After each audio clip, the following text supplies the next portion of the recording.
Dine out with tomato and coffee. ফার্স্টেই বলে দিই, আমি কিন্তু ডগ ওনার নই, আমি একজন ডগ পেরেন্ট। দেখো, আমি মনে করি আমাদের যেরকম ঘুরতে যেতে ইচ্ছে করে, রেস্টুরেন্টে গিয়ে খাবার খেতে ইচ্ছে করে, ওদেরও অবভিয়াসলি ইচ্ছে করে। আর জানো তো, টমেটো শপিং করতেও খুব ভালোবাসে। যেরকম ধরো নতুন জামা পরতে ও কিন্তু খুবই পছন্দ করে। বাট কফি পুরোটাই আলাদা, ওর বেশি পছন্দ টয়স। শপে গিয়ে ওরা নিজেরা নিজেদের মতন করে চুজ করে নেয়। তাই আজকে টমেটো আর কফি জানে ওরা বাইরে বেরিয়েছে মানে ওরা ডিনার করেই বাড়ি ফিরবে। কিন্তু ওরা যেহেতু একদমই তেল ছাড়া, নুন ছাড়া সিদ্ধ খাবার খায়, তাই আমি আর ওদেরকে ডিনার করাইনি, জাস্ট কিছু ইভিনিং স্ন্যাক্স খাইয়েছি।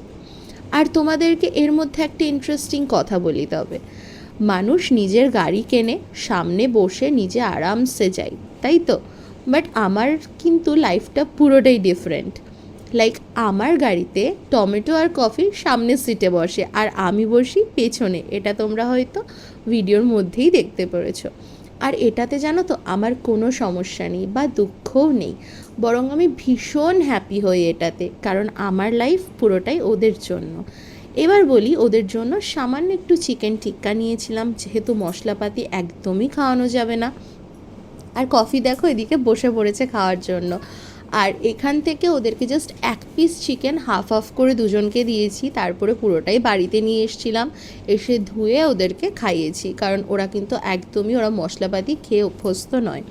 সঙ্গে উজ্জ্বল নিয়ে আসলো একটু চা, কারণ চায়ের বেশি আমাদের ওখানে দাঁড়িয়ে কিছুই খাওয়া পসিবল হচ্ছিল না। ওরা ভীষণ দুষ্টু, মানে মারের অভাব, বকার অভাব আমাদের বাড়িতে ওদের দুজনের গায়ে। মানে কেউ কোনো দিন হাত তো তোলেইনি, সঙ্গে করে একটা ধমকও ওরা খায়নি। তো ওরা প্রচণ্ড দুষ্টু, সেই কারণে ওদেরকে বাইরে নিয়ে বেরিয়ে ট্র্যাকেল করা খুব টাফ। দেখো সারা রাস্তা দেখেছো টমেটো দাঁড়িয়েছিল, জানলা দিয়ে দেখেছে, এবারও ক্লান্ত হয়ে গেছে, ও বসে পড়েছে। আর ওদিকে কফি আবার এসির হাওয়া খাচ্ছে উজ্জ্বলের কোলে বসে। মানে দেখলেই তোমরা বুঝেছো যে কে যে গাড়ি চালায় আমরা মাঝে মাঝে ডিফারেন্সিয়েট করতে পারি না। টমেটোর খেলা হচ্ছে বারবার গাড়ির নিচের মধ্যে ঢুকে যাওয়া, মানে যেখানে পা দানিটা ওখানে বারবার ঢুকে যাওয়া।